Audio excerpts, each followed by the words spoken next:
सुबह का सूरज अभी पूरी तरह नहीं निकला था। घर में अजीब सा सन्नाटा था।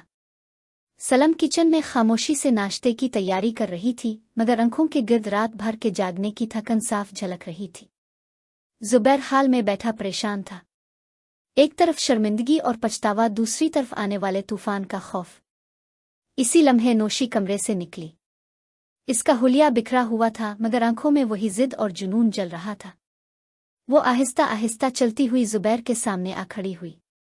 मालिक, क्या वाकई तुम मुझे यूं निकाल दोगे? इसकी आवाज में जहर और नरमी दोनों घुल मिल गए थे। जुबैर ने सख्त लहजे में कहा, हाँ नोशी, तुमने मेरी जिंदगी को जहन्नम बना दिया है। आज के बाद मेरा तुमसे कोई ताल्लुक नहीं। अपना सामान बांधो और फौरन ये घर छोड़ दो। नोशी के होंठों पर हल्की सी मुस्कुराहट उभरी। अगर मैं चली गई तो तुम्हारी जिंदगी सुकून से नहीं गुजरेगी। याद रखना, मेरे पास जुबान है। मैं सब कह दूंगी, महल्ले को, तुम्हारे रिश्तेदारों को, सबको। तुम्हारी बीवी के साथ साथ तुम्हारी इज्जत भी खत्म कर दूंगी।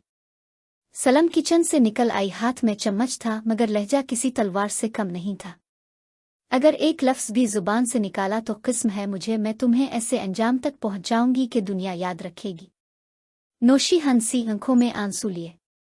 बेगम साहिबा, अब समझ रही हैं कि जीत गई हैं? नहीं, आपने सिर्फ मुझे घर से निकाला है, मेरे दिल से नहीं।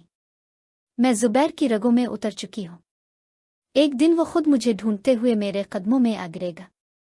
ये कहकर उसने बैग उठाया और दरवाजे की तरफ बढ़ गई। जाते जाते पलटकर देखते हुए धमकी दी, ये इख्तिताम नहीं है, ये आगाज है। दरवाजा जोर से बंद हुआ और घर में सिर्फ खामोशी रह गई, मगर ये खामोशी भी तूफान से पहले की लग रही थी।